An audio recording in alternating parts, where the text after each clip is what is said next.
Hi, it's me, Madam Onça, and this is Totally Tea and Tarot. We are working our way through the sixes.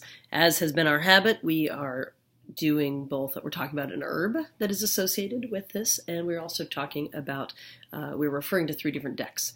So, sorry about that. Today we're going to talk about Hawthorn is the herb, and again, to clarify, these herbs were suggested as correlations by the Herbal Tarot folks, and I do think they are interesting, allow us to cross-reference and get in touch with something else. If you're interested in herbs, it does open up a whole other world of study. I'm certainly a dabbler, but I have used herbs both in spiritual practice and in very practically speaking for health for the last 25 years. Being an artist in America and having never had health insurance, herbs are great. That being said, I can't really speak for Hawthorn, which is the herb that we have today. What I was able to find out about it is the word "haw" is German for hedge, and it is an herb that seems broadly ubiquitous. I found references to it in the Pacific Northwest, all through Europe, and with both spiritual and practical components. On a practical element, it seems to be primarily used for support of the heart. It is as a cardio regulator or support herb, helping with blood pressure, helping strengthen your heart in terms of vascularity, contractions, all that kind of good stuff. So, and it is a long-term tonic, like you might drink a cup of Hawthorn tea a couple times a day. Also, apparently, it makes great jelly. Like if you make food-like stuff out of it, the berries release something kind of like pectin that makes it thick and gelatinous. Haven't had it, and supposedly it can be kind of sweet. Although what I have here doesn't seem to. Yeah, I mean, there's a little something to it. I don't notice anything particularly strong about it myself. In a spiritual aspect, if you want to look at it that way, metaphorically as well as metaphysically, as it is a great herb for strengthening the heart in the material realm, apparently it's also really good for helping us walk through and mitigate grief, loss, frailty, emotional frailty.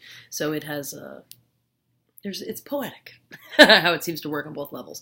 So Hawthorn, also it's associated with May Day and Beltane celebrations and so forth. And because, of course, everybody borrows everything from everyone and always has on Earth, the Catholics, or proto-Christians, whatever, grabbed Hawthorn, which had been sacred to the gods, and Beltane, and they glommed it onto the Virgin Mary. So you can be all Hawthorn with your Catholic relatives if you want, and know that you are secretly dancing around a maypole in your own mind. So, anyway, that's 3 minutes about herbs. Now, here in our Totally Tea and Tarot, we're going to jump into wands today. And that we're doing the sixes. So the decks that we are referring to are my own, the World Spirit Tarot, the Daughters of the Moon, which is a feminist deck. It was conceived in the 70s. They originally called it the Matriarchal Tarot, and was specifically created to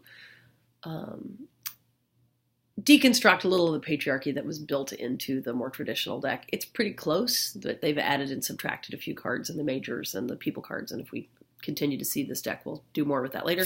And of course, the Shining Woman, later released as the Shining Tribe by tarot genius Rachel Pollack. So as we talked about in the Pentacles is a suit that can be described by many words: shields, stones, pentacles, discs, and so forth. Wands less so, but we do see here, so I've got wands. Daughters of the Moon also use wands, and Rachel Pollack here uses trees. So, it's basically the wand in its pre-fire state, in its most living animated condition, I guess.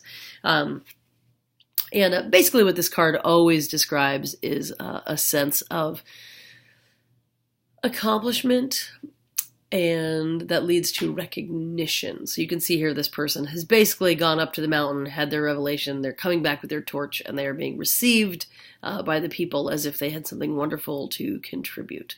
So wands are about the element of fire, of course, and also in most decks. And also about willpower and getting stuff done. So this is really being all fired up and having not only a great idea and the opportunity and the drive to do something about it, but also having some recognition, your concepts, your passion, your creativity, can make it stop wiggling, are getting some traction at this time, as everybody turns out basically to throw this person a parade. Now, as we see in these other cards, again, the Daughters of the Moon, it's fairly, I hate to use the word primitive, there's got to be a better word than that, but it's fairly rustic, you might say. It's not about being realistic so much as about being evocative, but you see here somebody who is just on fire. The wheel is on fire, everything is rolling, and they've got every hand is full. She clearly has a lot to do and is determined to do it. And then in the Shining Tribe or Shining Woman, we see some figures, anthropoid, molten snakes, something that could be something four-legged, two-legged in this drawing. Anyway, we see a lot of different life forms being expressed in a abundant landscape with these trees, which appear to be almost, I would say, sentient. And then there's this other shape at the bottom, which really speaks to me of a uterus as well. So we see here just a lot of abundance and things happening. So the 6 basically talks about getting out there, and getting your stuff rolling, I guess, now that your heart has been well fortified with Hawthorn. So I hope that's helpful. You can find me all over the internet. I have a Patreon for Madame Onça where I release these and other videos. And, of course, on the Facebooks and so forth. Feel free to reach out to me, and we'll talk more about tarot cards. Thank you.